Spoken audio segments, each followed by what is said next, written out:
Baik, bismillahirrahmanirrahim. Assalamualaikum warahmatullahi wabarakatuh.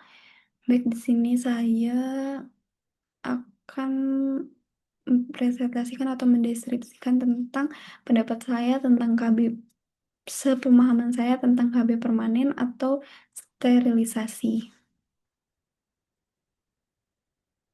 Baik, di pendahuluan, dalam pandangan Islam, pernikahan tidak hanya bertujuan untuk mendapatkan keturunan saja, tetapi juga untuk menciptakan keluarga yang tentram, penuh kasih sayang, dan mampu memberikan kemaslahatan bagi masyarakat.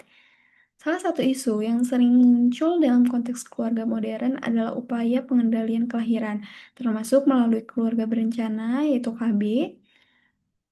Program keluarga berencana ini pada dasarnya merupakan upaya manusia untuk mengatur jumlah dan jarak kelahiran anak demi tercapainya kehidupan keluarga yang sejahtera dan harmonis. Dalam ajaran Islam sendiri, pernikahan bukan hanya bertujuan untuk melahirkan keturunan, tetapi juga untuk membangun rumah tangga yang penuh ketenangan dan kasih sayang. Salah satu tujuan syariat atau makosid asyariah ialah dengan menjaga kelangsungan keturunan, yaitu hifzu an-nasl, dan keselamatan jiwa, hifzu an-nafas. Namun pada masa kini berkembang metode pengendalian kelahiran yang bersifat permanen seperti sterilisasi, vasektomi bagi pria, atau tubektomi bagi wanita. Tindakan ini menimbulkan perdebatan di kalangan ulama karena menghalangi kemungkinan untuk memiliki keturunan secara total. Oleh karena itu, pembahasan KB perlu dikaji untuk mempertimbangkan nilai-nilai kemaslahatan umat dan prinsip Islam yang menolak bahaya serta mendukung keseimbangan hidup. Baik, selanjutnya ada pandangan. Pandangan yang pertama dalam perspektif ulama. Para ulama terdahulu telah membahas pengendalian kelahiran ini melalui praktik azal atau mengeluarkan mani di luar rahim.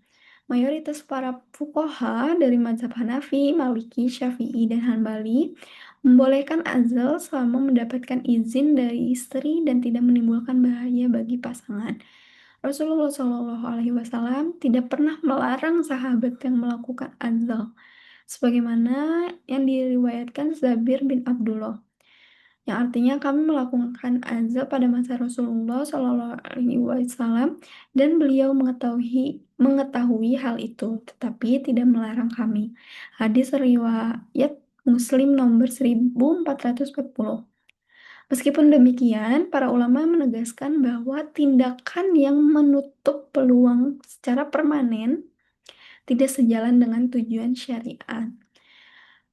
Adapun Imam Al-Ghazali menegaskan bahwa azal masih memungkinkan terjadinya keturunan, sedangkan tindakan yang menghilangkan kemampuan reproduksi secara total merupakan bentuk penolakan terhadap kehendak Allah. Pandangan kedua dalam perspektif ulama dan lembaga fatwa kontemporer. Majelis Ulama atau MUI dalam Fatwa nomor 4 tahun 1983 menegaskan bahwa vasektomi dan tubektomi sebagai upaya pencegahan kehamilan secara permanen itu hukumnya haram, kecuali jika dilakukan dalam keadaan darurat medis yang ditetapkan oleh dokter ahli dan disetujui oleh pasangan suami istri.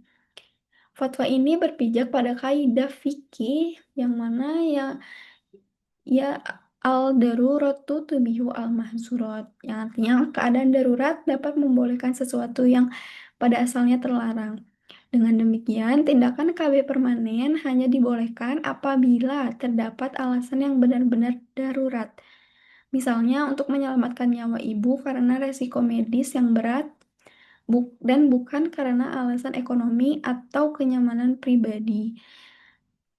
Seperti eh, Islam telah mer- Islam telah mengajarkan kita di dalam surat Al-Isra ayat 31 yang artinya, dan janganlah kamu membunuh anak-anakmu karena takut miskin. Kamilah yang memberi rezeki kepada mereka dan kepadamu. Nah, hal itu juga menjadi eh, pemikiran bahwa Islam itu menolak segala bentuk penghilangan keturunan yang didasari dengan ketakutan atau kemiskinan. Lalu ada juga Islam juga menegaskan bahwa pentingnya menjaga keselamatan jiwa dan janganlah kamu menjatuhkan dirimu sendiri ke dalam kebinasaan. Surat Al-Baqarah ayat 195. Baik, selanjutnya analisis di era modern. Alasan seseorang untuk memilih KB secara permanen itu beragam, mulai dari pertimbangan kesehatan hingga faktor sosial dan ekonomi. Dalam pandangan fikih, setiap tindakan itu harus dinilai berdasarkan prinsip makosid syariah. Jika sterilisasi dilakukan karena alasan medis yang serius, seperti resiko kematian bagi ibu, maka tindakan tersebut dapat dianggap boleh, bahkan dianjurkan untuk mencegah bahaya yang lebih besar. Namun, jika dilakukan karena alasan yang tidak mendesak, seperti enggan memiliki tanggung jawab atau mengikuti gaya hidup secara individualistik, maka hal itu bertentangan dengan nilai-nilai Islam yang menempatkan anak sebagai amanah dan karunia dari Allah Subhanahu wa Ta'ala. Refleksi fikih modern menuntut pendekatan yang lebih bijaksana, tidak kaku, tetapi tetap berpijak pada prinsip menjaga kehidupan dan keturunan. Dengan demikian, hukum Islam harus dilihat secara dinamis sesuai dengan situasi dan niat di balik tindakan tersebut. Berdasarkan dalil dan pandangan ulama, KB permanen seperti vasektomi dan tubektomi itu pada dasarnya haram karena itu meniadakan kemampuan reproduksi atau menolak keturunan secara permanen. Akan tetapi, jika dilandasi dengan kondisi darurat medis yang mengancam keselamatan nyawa, maka hukumnya berubah menjadi mubah atau boleh. Seperti atau sesuai prinsip al-darurah tubihu al-mahzura. Nilai-nilai praktis yang dapat diambil yaitu yang pertama, Islam mengizinkan pengaturan kelahiran demi kemaslahatan, tetapi menolak pemutusan keturunan secara mutlak tanpa alasan darurat. Yang kedua, ada keputusan KB harus mempertimbangkan aspek medis, etika, dan spiritualis. Yang terakhir ada umat Islam hendaknya melihat program KB dalam kerangka tanggung jawab moral terhadap keluarga dan generasi penerus, bukan sekadar pilihan gaya hidup. Baik, referensi yang saya ambil ada dua.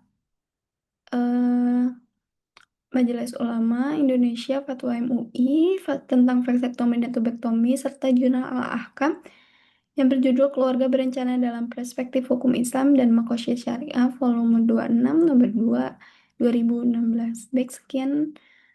Wassalamualaikum warahmatullahi wabarakatuh.